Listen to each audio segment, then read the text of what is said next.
음, 오늘은 아까 퇴비 받고선요. 어, 퇴비에 대해서 말씀드려 보려고 해요.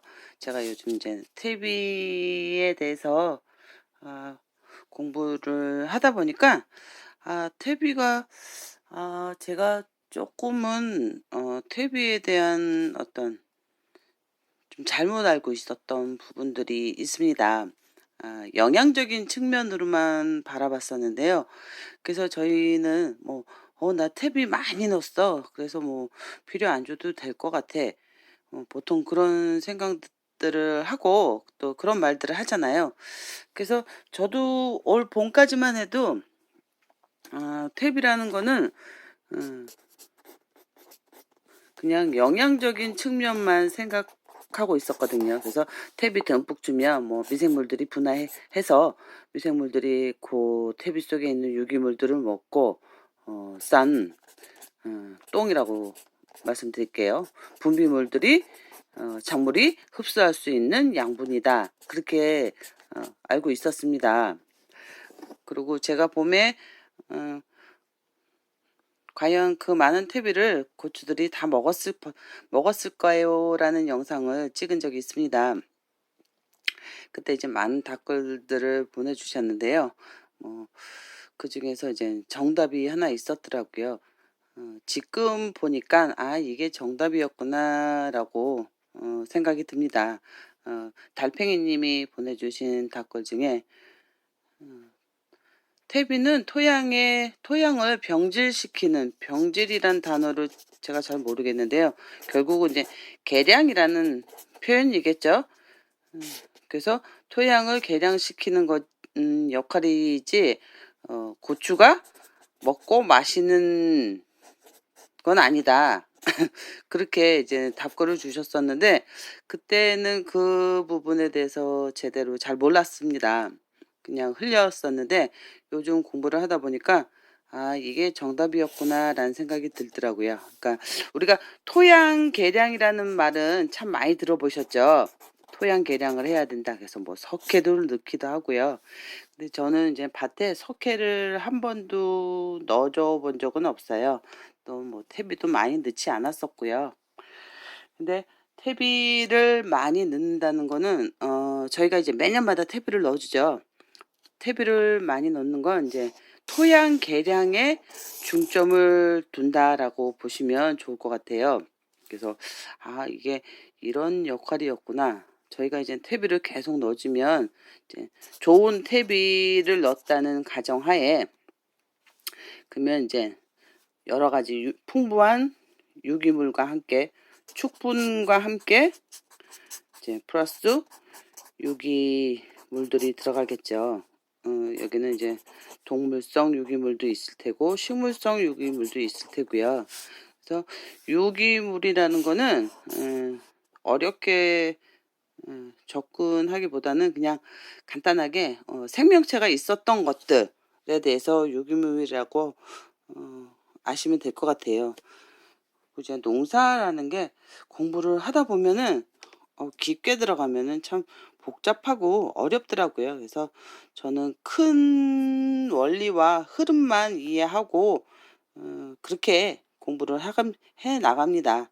그래야지 쉽거든요. 그래서 이제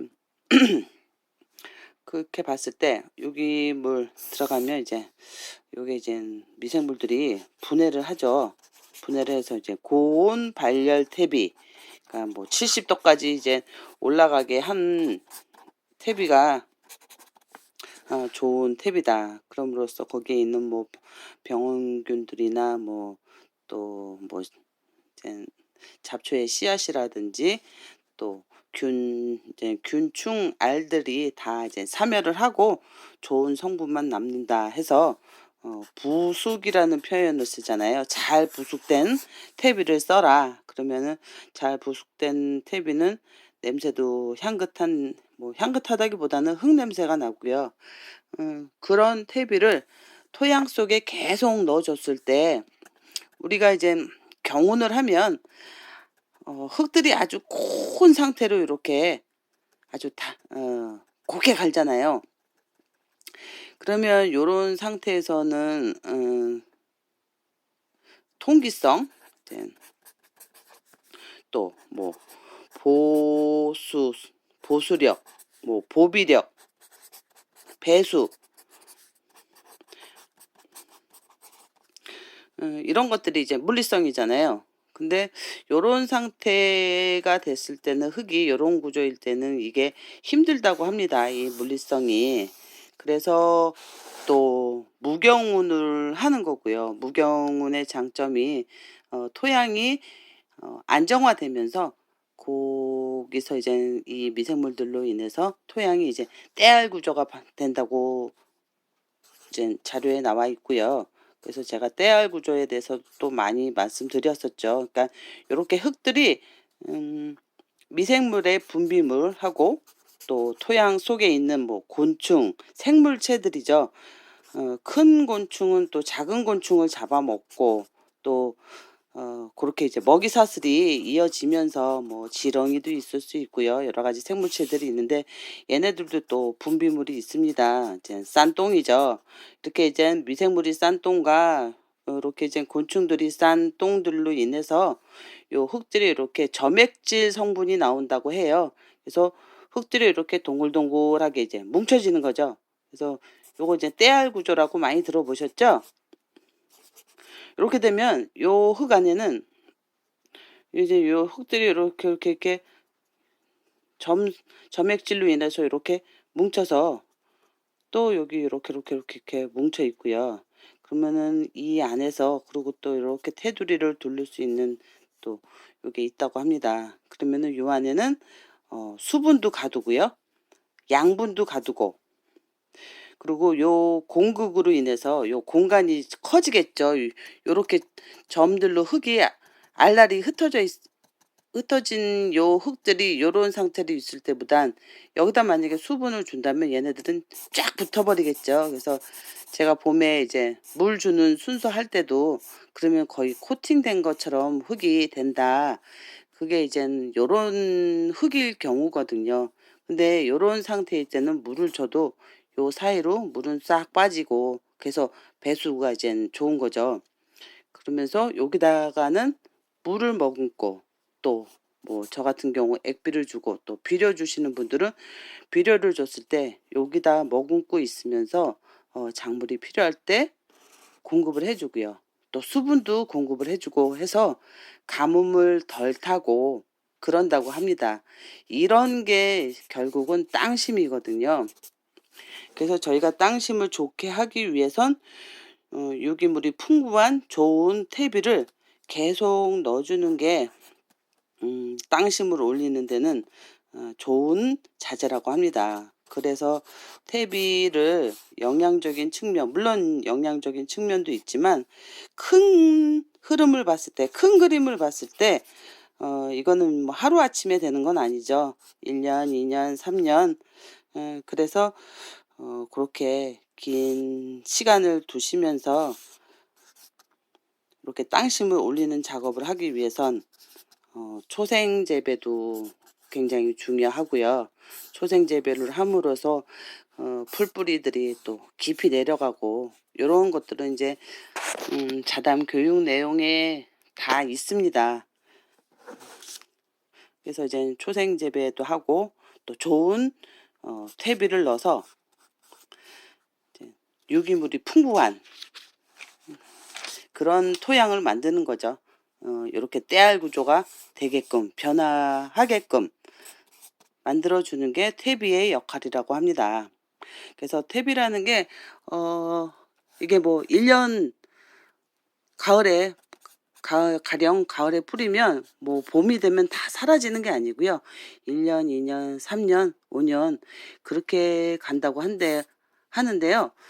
그건 왜 그러느냐. 이제 여기다가 뭐 퇴비 만들 때 뭐 톱밥도 넣고 좋은 자재들을 또 많이 넣습니다. 톱밥이나 뭐 또 이제 거친 유기물이라고 하죠.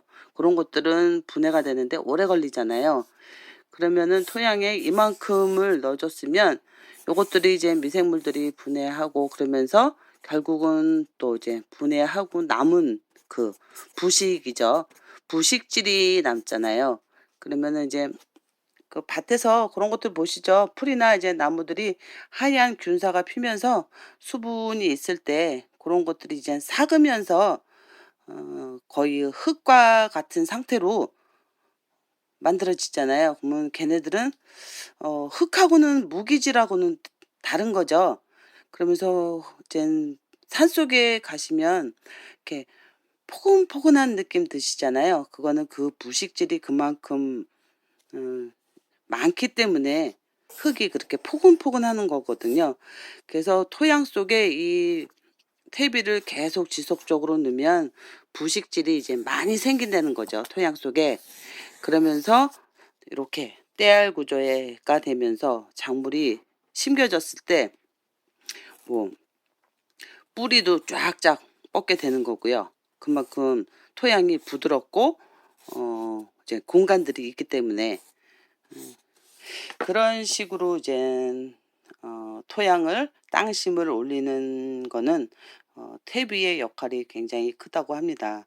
그래서 퇴비와 함께 좋은 뭐 유기물들을 겨울에 충분히 넣어주시고 시간을 두고 이제 서서히 분해되면서 토양 속에 무기물인 흙과 함께 이렇게 부식된 유기물들이 많을 때는 엄청난 땅심을 갖는다고 해요.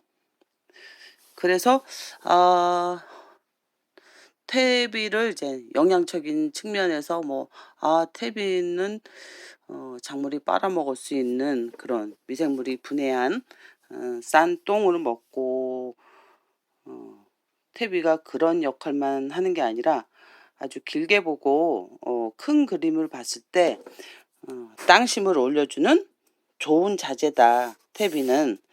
그래서 그리고 이제 나머지 영양 부분들은 뭐 비료, 추비라고 하죠. 저희가 추비로 저는 액비를 주고 또 비료를 주고 그러면 요런 때알 구조가 됐을 때는 비료를 주시면 뭐 비료빨이 안 듣는다, 거름빨이 안 듣는다 그런 말들 하시잖아요. 그거는 결국에 토양 속에 미생물이 많지 않기 때문에 거름빨이 안 듣는 거거든요.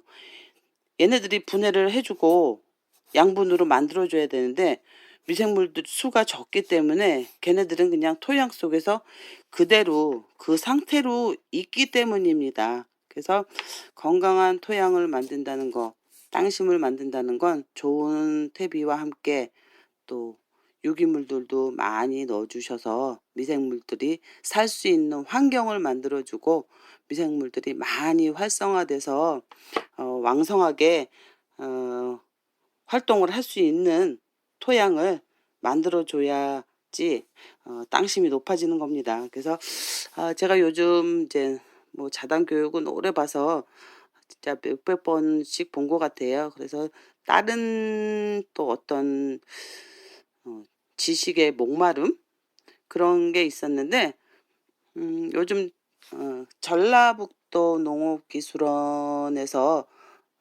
강의하시는 그 유기농업의 현장 적용 파트 1, 2가 있더라고요. 그리고 또 뭐 토양 기초관리 그분 성함은 모르겠는데 그 영상을 1, 2, 3 해서 집중적으로 계속 보고 있습니다. 근데 이게 토양 관리나 퇴비에 대해서 제대로 이해하고 이런 거구나. 퇴비라는 게 역할이 그거를 이해하느라고 또 이제 몇십 번씩 돌려보면서 어느 정도 이해가 됐습니다. 그래서 요번에는 퇴비를 좀 듬뿍 넣어서 어 토양 개량의 의미로 열심히 넣어보자 해서 조금 작년에는 1,300kg를 넣었는데요. 올해는 2,200kg 고추 줄이 11줄이라 10포씩 해서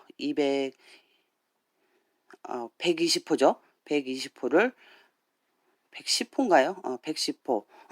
110포를 넣었는데 일단 넣어보고 좀 부족하다 싶으면 더 넣으려고 합니다. 그래서 뭐 퇴비를 너무 많이 넣는 거 아니냐 그렇게 보시는 건 이제 영양적인 측면에서 과하다라고 보시는데요. 큰 그림을 보면 토양 개량을 위해서 땅심을 높이기 위해서는 퇴비를 충분히 넣는 것도 아주 좋은 토양 개량이라고 생각합니다. 그래서 여러분들도 퇴비에 대한 어떤 개념 정리, 퇴비의 정의, 퇴비는 이런 역할을 하는 거였구나에 대해서 저도 이제 공부하고 여러분들도 퇴비에 대해서 정확한 어떤 이해가 필요하실 것 같아서 말씀드려 봅니다. 그리고 이제 그 전라북도 농업기술원 영상도 교육 내용도 한번 보셔요. 그러면은 많은 도움이 되더라고요. 그래서 땅심이라는 게 이렇게 중요하구나를 한번 보시면 좋겠습니다.